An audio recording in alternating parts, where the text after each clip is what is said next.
untuk menghadapi, kita menyebutnya kejahatan demokrasi yang paling najis pasca reformasi ya tahun 2024. Ya, dan tentu fakta-fakta di lapangan bagaimana kejahatan itu terjadi, dilakukan oleh siapa, ini sudah ada semua di tim hukum dan pada saatnya nanti tim hukum akan menyampaikan ke publik. Perlawanan ini kita akan lakukan tidak hanya hukum tapi juga politik, ya. Karena ini harus dihadapi dengan double track perlawanan, hukum dan politik. Nah, ini kejahatan demokrasi yang tidak bisa ditolerir, ya, dari sudut pandang apapun oleh siapapun. Ini kejahatan yang tidak bisa diterima oleh akal sehat, tapi fakta-fakta hukum yang kita miliki. Perlawanan ini kan masih kita lakukan, ya. Masyarakat jangan mau ditipu oleh Prabowo style, lah. Kami menyebutnya ini Prabowo style. 2014 ya, hasil Pilpres, Prabowo deklarasi kemudian sujud syukur, menyatakan dirinya pemenang, faktanya kalah. 2019 Prabowo deklarasi sujud syukur, faktanya kalah, ya. Dan 2024 Prabowo melakukan hal yang sama, deklarasi yang itu persiapannya jauh sebelum pencoblosan. Minjem tempat Istora itu butuh 1 bulan loh. Jadi bagaimana mungkin dia sudah mengetahui kemenangan padahal pencoblosannya baru dilakukan tanggal 14 Februari. Jadi ini by design dan ini Prabowo style. Jadi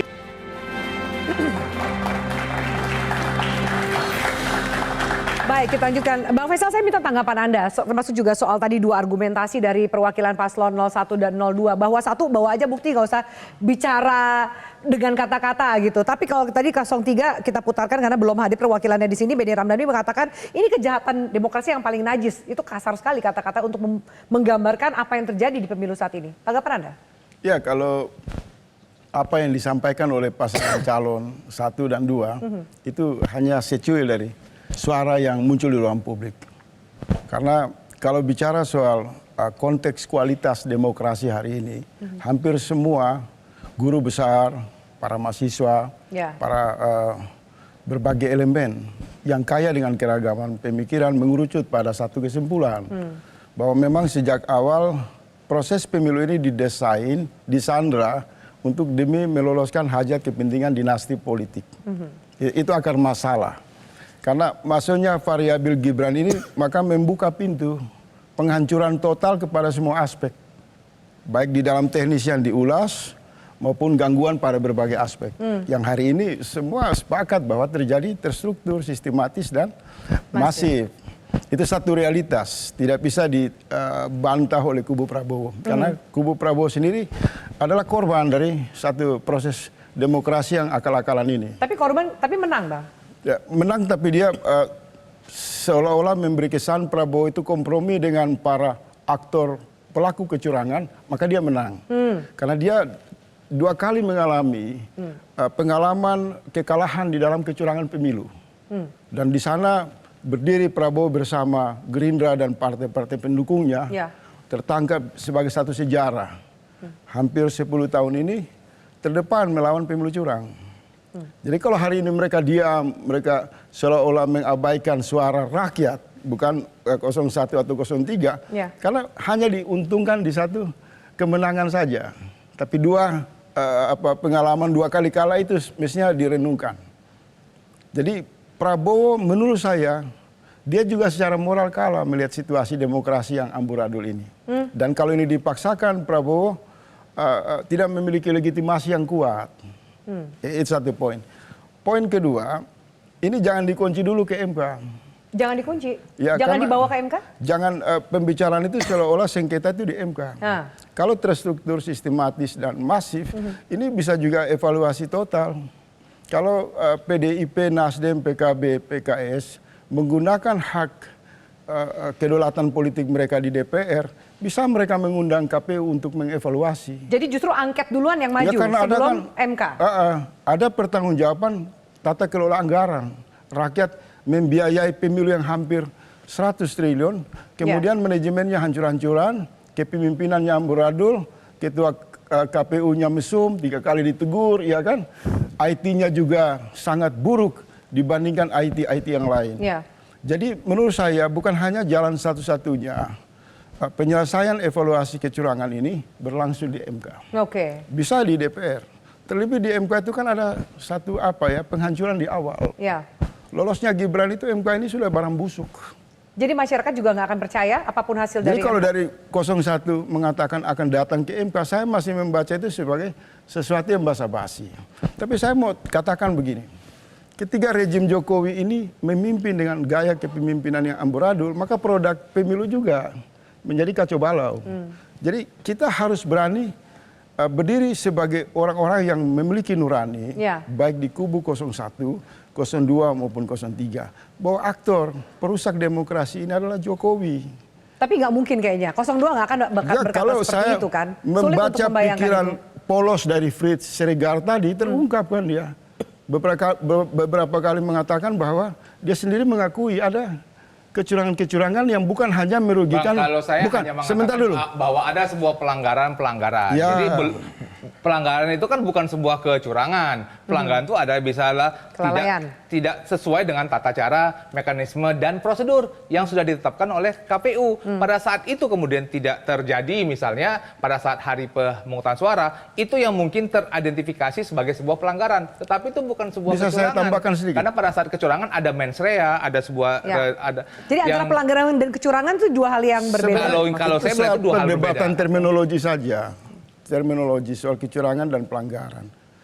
Yang paling substansi adalah kekacauan dalam konsolidasi demokrasi hari ini. Semua pihak, awam maupun kaum intelektual, yang beriman maupun tidak beriman, menyimpulkan ini demokrasi terburuk.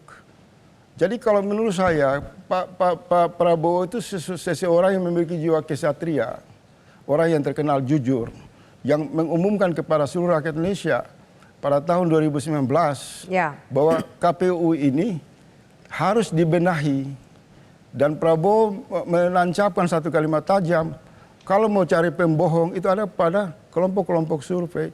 Hari ini demokrasi hari ini tahun 2024 dirusakin oleh komplotan pengusung quick count, dan Prabowo menikmati itu tidak legal.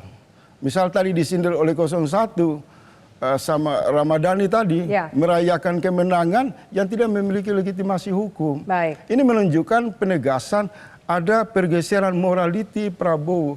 Kalau kawan-kawan di Gerindra masih terus nekat untuk mengusung semangat kecurangan ini dengan membuang nurani, ini bangkrut secara peradaban. Prof. Maru, saya minta tanggapan. Saya maunya begini aja, baik Prabowo maupun kubu Pak Anies harus duduk dalam satu forum untuk jujur kepada publik bahwa perusak demokrasi ini adalah dipandu langsung oleh aktornya adalah Jokowi. Bang, tapi itu yang kan nggak akan ambisinya cuma mengubah hasil satu. pemilu, Bang. Kalau duduk dan kemudian mengatakan seperti itu, bagaimana pertanggungjawaban Sebenarnya pemilu? mereka tidak boleh kaku. Mereka tidak boleh kaku. Seingat saya Silakan. Iya kan? Seingat saya, Mbak, bahwa Karena dulu tidak ada satu partai saat proses pencalonan, setiap daripada partai politik selalu mengagung-agungkan survei. Siapapun calon presiden sekarang, cawapres sekarang, kita akan bertemu dengan survei yang dilakukan oleh para lembaga survei sejak 2022 kalau saya tidak salah. Ada yang naik 2%, 3%, 30%. Itu adalah sesuatu yang bahkan dipakai untuk meletakkan sebuah policy. Kita suka memakai survei. Dan tiba-tiba saat muncul survei kita mengatakan survei-survei itu pembohong. Kalonya kita lihat, perhatikan ya, judul acara pada tanggal 14 Februari itu adalah pidato Prabowo Gibran. Itu bukan ada judulnya adalah pidato mari datang untuk hadir dalam acara perayaan kemenangan. Tidak ada, itu adalah acara pidato Prabowo Gibran. Apapun hasil tanggal 14, sudah ada venue di mana Bapak mau bilang apakah kita tunggu dulu hasil. Tapi itu kan bagian daripada kita melihat ada sesuatu yang ilmiah. Jadi kalau saya melihat dengan segala hormat kepada Bang Faisal misalnya, bahwa ada lembaga-lembaga survei yang selama ini sudah kita bekerja, dan Bapak juga selalu sudah mengatakan pada kita tunggu sampai hasil daripada KPU, dan itu adalah bagian yang mindset yang kita punya. Kalaupun kemudian sekarang seakan-akan menang, tapi kan kita tetapnya menunggu.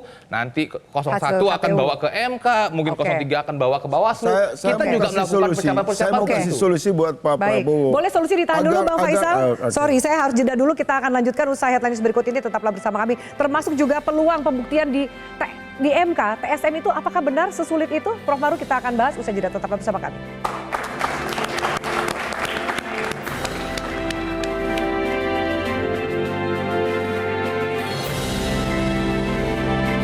Jelajahi cara baru mendapatkan informasi. Download Metro TV Extend sekarang.